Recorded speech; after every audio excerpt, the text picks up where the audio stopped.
Hello, animal communicators, and welcome to this week's live power training. Today, I want to talk about one very simple, not always easy, but definitely one quick and simple to get your head around technique that you can start using right now to elevate your animal communication work. And you know what happens when you elevate your animal communication work? You elevate your results and your impact for the animals. So before I dive into this one simple but super powerful hack, if you don't already know me, my name is Sarah Jane LeBlanc. I'm a professional animal communicator, mentor, trainer, and coach, and I've been teaching people just like you for more than 20 years how to become animal communicators. I work with complete beginners right the way up to established animal communicators and professionals, helping them tweak and hone and refine their skills so they can be the best that they possibly can be. So let's get stuck into today's training. So I've really noticed over the last couple of weeks with students on my program this kind of common piece that's been coming up. Now, what's really interesting is that I'm seeing students handle it very differently. Students at the beginning of their animal communication journey, they are stepping back from it, fearing it, and not really knowing whether to go there. And students that are at the other end of my teaching programs on the professional practitioner program, they are diving right in. And what this piece is about being brave. So that's the teaching today. Be brave. And where that really comes up is in your questioning.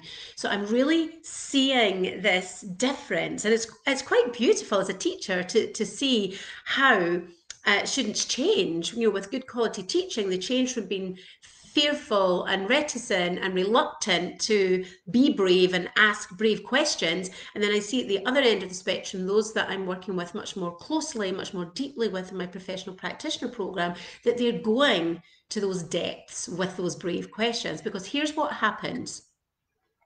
When you are brave enough to ask a difficult question or a question that might be for you as a practitioner a little bit discomforting, that's your discomfort, not the animals. So when you can get over your discomfort and find that courage, that bravery within to ask the question, even though you are feeling a bit uncomfortable, then what happens is that you really open up the communication consultation and you are able then to take it to a much deeper place, or by asking a difficult question or an uncomfortable question for you, or you might believe it might be uncomfortable for the animal too, it allows you to really dig down into what I call the material, you know, the work that we are meant to be doing with the animals.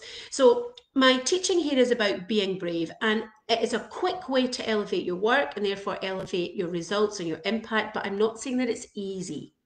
I'm not saying that it's easy, because if you have lived a lifetime of not being allowed to ask questions, or being shut down when you ask questions, or being shamed, then you're not going to find this easy to do in your animal communication work.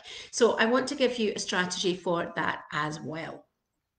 So if you are communicating with an animal and you know that you want to go in a particular direction and you're just not sure if you should do it, and you don't know how to broach it, you don't know what to say, what you want to do is just ask permission.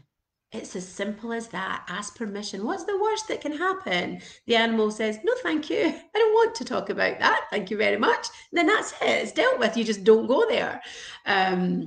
Although I do have strategies that will still help you go somewhere where an animal said no, but you can do that ethically and respectfully, but that's a training for another day. So that's the first place to go.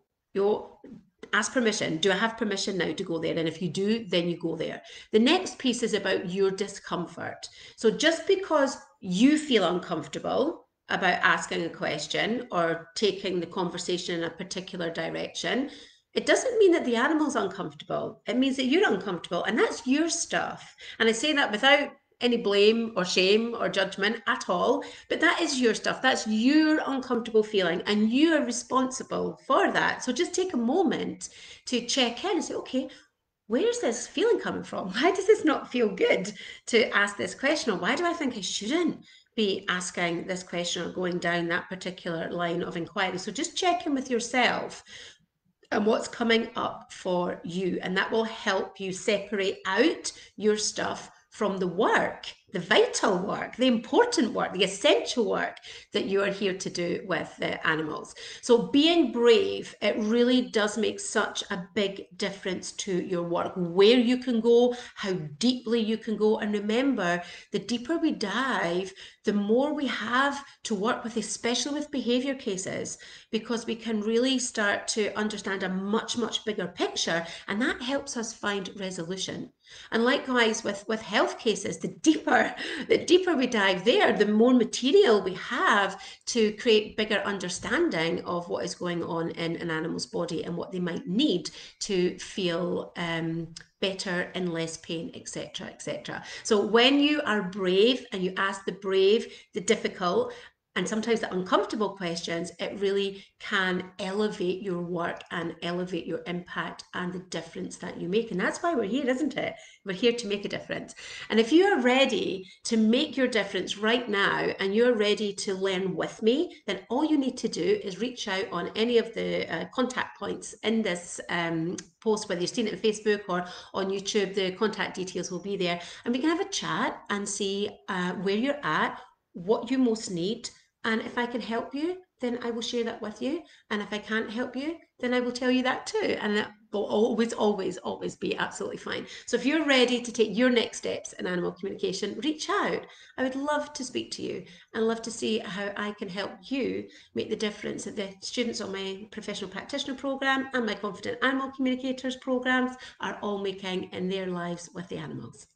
Until next time, take lots of care and always keep communicating.